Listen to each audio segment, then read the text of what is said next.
Hello everyone, आज हम इस वीडियो में पढ़ेंगे chapter 12 of class 10th RBSE board that's name is human resources. So students, in our previous chapter that we have to be discussing in geographic segment already discuss about resources, renewable and non-renewable resources, and development of resources we have also discussed. And now today we are discuss human resources. First we have to be identify the definition of human resources. Can you imagine a world without human being? कि क्या आप एक ऐसे world की imagination कर सकते हो जिसमें ह्यूमन बीइंग नहीं है? A human being utilize human resources. एक ह्यूमन बीइंग जो है वो ह्यूमन रिसोर्सेज को हम कह सकते हैं कि जितने भी human resources available in nature and builds social and cultural environment, कि जितने भी ह्यूमन रिसोर्सेज अवेलेबल हैं वो नेचर को बनाने में और उनको यूज़ करने में कल्चरल एनवायरनमेंट को ह्यूमन बींग्स का बहुत बड़ा हम कह सकते हैं कि कंट्रीब्यूशन होता है. There is a great contribution of human beings, कि जितने भी मानव जाति है उसका बहुत बड़ा कंट्रीब्यूशन है in the development of society, समाज के विकास में एंड इकोनॉमी, अर्थव्यवस्था में.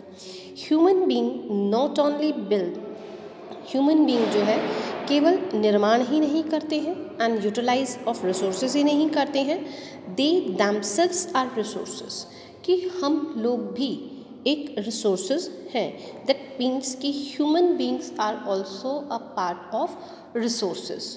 That human beings not only build and utilize resources, they themselves are resources of different merits. कि अलग अलग तर्ज पे हम बात करें तो human being is also a resource. Coal was merely a piece of rock until human being invented techniques of obtaining and making it source. कि जब तक मनुष्य ने कोयले की खोज नहीं की और एक्चुअली उसका क्या यूज़ हमें करना चाहिए, that thing has not to be find out till the human beings, it's not the resource. But when a human being find out that coal is also be utilize in different purposes, then after we can say coal has to be made as a resource. Looking at the population from production point of view, it emphasizes on the capability of contribution in generating national gross production.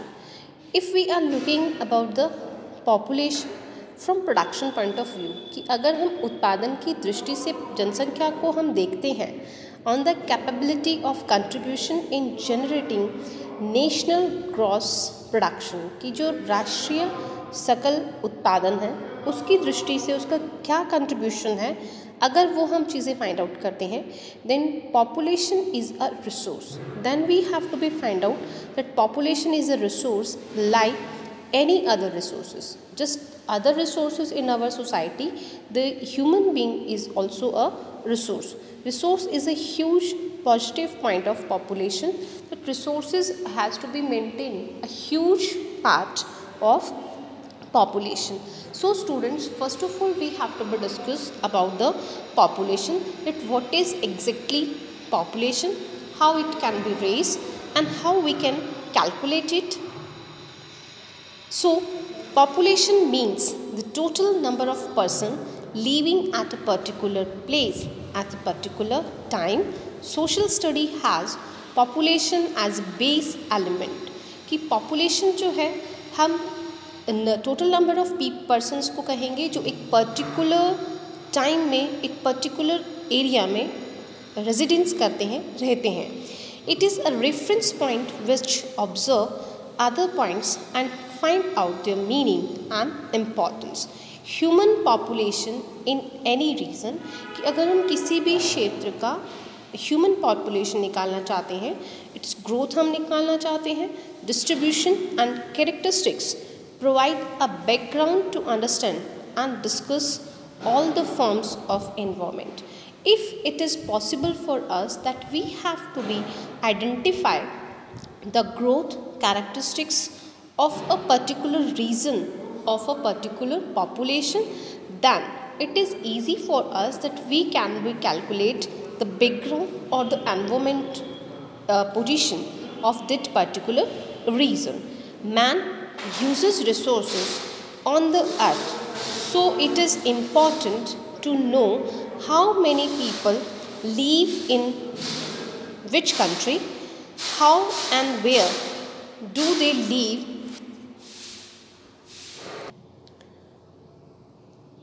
Then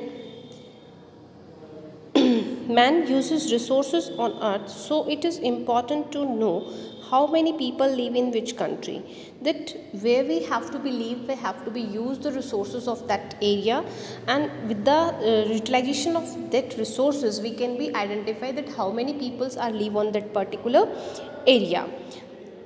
Why are they increasing in number and what are their qualities and characteristics?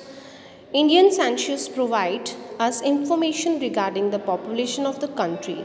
We mainly study in the definition of population कि Indian census जो है वो हमें इनकी informations provide करवाते हैं, and we mainly study the definition of the population. So first we have to discuss about the size, distribution and density of population.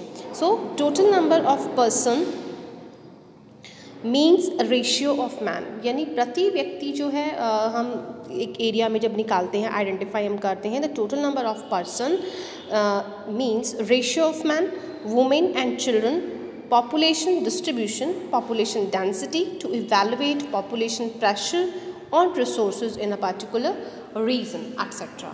कि जब हम प्रति व्यक्ति निकालते हैं, घनत्व निकालते हैं कि एक एरिया में कितने महिला हैं, कितने पुरुष हैं, उनका क्या रेशियो है, कितने किलोमीटर में कितने कितने पीपल्स आ रहे हैं, that each everything has to be evaluate the pressure of peoples on the resources, कि वहाँ पे कितने लोग हैं और वहाँ पे जो रिसोर्सेज हमें अवेलेबल हैं वो हम प्रति व्यक्ति अगर निकालते हैं तो पर व्यक्ति हम उनको कितना यूज़ कर सकते हैं, और एक्चुअली में वहाँ पे पाए जाने वाले रिसोर्सेज पे क्या प्रेशर पड़ रहा है, उसका रिजल्ट जो है या उसका यूटिलाइजेशन जो है वो क्या होगा.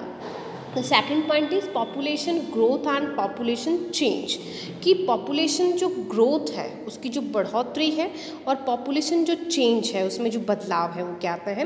Reason of change in population in a particular place at a particular time period, कि एक पर्टिकुलर चेंज जब पॉपुलेशन के अंदर होता है एक पर्टिकुलर टाइम में और एक पर्टिकुलर प्लेस में, that has to be called the population growth and population change. यानी जनसंख्या में वृद्धि जो है वो एक निश्चित समय पे एक निश्चित जो इंक्रीज उसमें होता है, जो चेंज उसमें होता है, that is called population growth होती है. If we are talking about third point, that is characteristics of population, कि जनसंख्या की क्या विशेषताएं हैं, तो इसको हम अलग अलग क्राइटेरियाज में हम डिवाइड कर सकते हैं. जैसे द एज, सेक्स रेशियो हो गया, of people means ratio number of male and female, their literacy level and education, commercial structure and health status of that area. If we are talking about the characteristics of the population, then some points has to be included in it. The first one is age level, that we have to be counted some particular age of that particular region. And then we are talking about the sex ratio of the peoples, कि वहाँ पे कितने पुरुषों पे कितनी महिलाएं हैं ये हम फाइंड आउट करें. वहाँ का जो लिटरेसी रेट है, वहाँ पे जो शैक्षिक जो स्तर है वहाँ का, वो हम फाइंड आउट करें. वहाँ का कॉमर्शियल स्ट्रक्चर क्या है, और वहाँ का हम ये कहें कि जो स्वास्थ्य का जो स्ट्रक्चर है, वो जो स्टेटस है वो क्या है. So in this way we have to be find out the size and distribution of the population. Now, second in the world after China, USA is the third, Indonesia is fourth. Just a minute, something is left. Size and population हो गया 162, then 163. Okay. That if we are talking about the कि सबसे ज़्यादा जनसंख्या जो है वो किस देश में है. First second in the world after China, India is the second in the world after China, यानी विश्व में चाइना के बाद में इंडिया आता है. USA is the third, Indonesia is fourth and Brazil is the fifth position according to 2011 census of the population of India, and that was which was 17.3 of the world population. The population lives in 32.6 lakh square kilometer of India, 2.4% of world. कि अगर हम विश्व की धरातल की बात करें तो इंडिया के अंदर जो एरिया है that has to be come only from 2.4% of the area of world, but here we have to be calculate that कि जो यहाँ पे रहने वाले जनसंख्या है वो 125 करोड़ के समथिंग है, and there will be complete 17.3% of world's population, जो कि विश्व की 17.3% जनसंख्या को इन्वॉल्व करता है. According to 2011 census, Uttar Pradesh is the largest populated state in the country. Its total population is 19 crore 95,081. Just a minute. Total something 20 crore के something हम कह सकते हैं of total population of India resides in Uttar Pradesh. की भारत की जनसंख्या का जो 16.49% जो है एरिया वो यहाँ पे पाया जाता है. Whereas the population of Sikkim and Himalaya state is only 6 lakh के आसपास में है. कि मतलब यहाँ की संख्या अगर सिक्किम और हिमालय की जनसंख्या को हम उत्तर प्रदेश की जनसंख्या के साथ में कंपेयर करते हैं तो इट इज़ कवर्ड. उत्तर प्रदेश की जो जनसंख्या है वो इंडिया की टोटल 16.49 को कवर करती है, जबकि हिमालय और सिक्किम की जो पॉपुलेशन है वो 0.5% को टोटल को कवर करती है. Only 6 to 9 people live in Lakshadweep, और केवल जो है 64 और 6 to 9 पीपल्स जो हैं वो लक्षद्वीप में रहते हैं. इट मीन्स कि यहाँ पे जो रहने वाली पॉपुलेशन है उसका जो साइज़ और रेट है वो बहुत ही कम है. 50% of India resides only in 5 states. कि भारत की 50% जनसंख्या की अगर हम बात करें तो वो केवल 5 राज्यों में रहती हैं. जैसे कि अगर हम बात करें उत्तर प्रदेश है, बिहार है, वेस्ट बंगाल है, आंध्र प्रदेश है, राजस्थान है, and largest in the area of the country and in the 8th position in the population. और अगर हम बात करते हैं कि according to the 2011 census the population of the Rajasthan is approximately 7 crore, which has to be 5.67% of the total population of India. It is scattered at the 3.48 lakh square kilometer area. Jaipur is the highest populated district in population, and Jaisalmer is the lowest populated district with 672,008 population.